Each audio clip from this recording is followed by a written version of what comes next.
Hello, my self doctor Himani. और आज हम बात करते हैं हाइपोथायरॉयडिज्म में।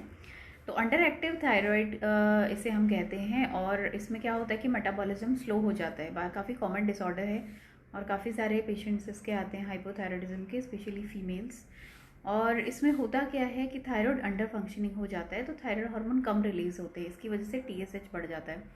तो इसमें होता क्या, रीज़न क्या होता है इसका? रीज़न यही है, एक तो है ऑटो इम्यूनिटी, जहाँ पे हमारी बॉडी खुद हमारे सेल्स को डैमेज करना शुरू कर देती है, जैसे हैशीमोटोस थायरोइडाइटिस।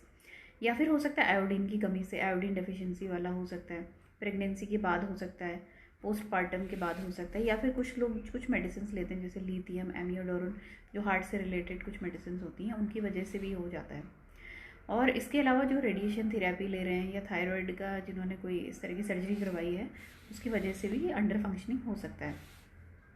बाकी इसकी जो सिम्टम्स हैं वो क्या होते हैं? सबसे पहले तो वेट गेन होगा, पेशेंट को कोल्ड इंटॉलरेंस होती है और बाल झड़ने लग जाते हैं, स्किन ड्राई हो जाती है, डिप्रेशन हो सकता है पेशेंट में, फीमेल्स में इरेगुलर मेंसेस हो जाते हैं, इनफर्टिलिटी भी हो सकती है। तो इस तरह के बहुत सारे सिम्टम आने लगते हैं पेशेंट में। अब इनकी कौन सी मेडिसिन हैं जिनसे आप इन्हें वो ठीक कर सकते हैं इस प्रॉब्लम को परमानेंटली? उसके लिए होम्योपैथी में कुछ इफेक्टिव मेडिसिन है, जैसे आती है फ्यूकस वेसिकुलोसिस। तो फ्यूकस वेसिकुलोसिस क्यू आप ले सकते हैं 15 to 20 ड्रॉप्स TDS आधे कप पानी में। इसके अलावा डीप एक्टिंग मेडिसिन आती हैं, जैसे कैलकेरिया काप। कैलकेरिया काप का पेशेंट फैटी होता है, मेटाबॉलिज्म स्लो होता है पेशेंट का, बहुत ज़्यादा कोल्ड इन चिली पेशेंट होता है, और एग्स की बहुत ज़्यादा डिज़ायर होती है कैलकेरिया काप के पेशेंट में।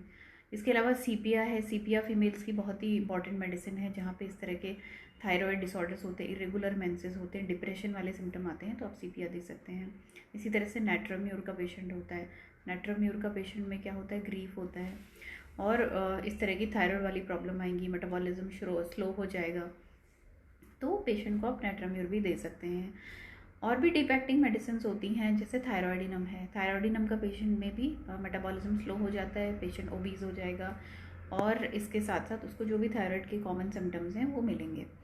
तो ये सारी मेडिसिन हैं, ये थायराइड के लिए बहुत ही इफेक्टिव हैं। बहुत से लोग क्या करते हैं, थायराइड के लिए सप्लीमेंट लेना शुरू कर देते हैं, और फिर वो लाइफ लॉन्ग उसे लेते रहते हैं, डोज बढ़ती रहती है।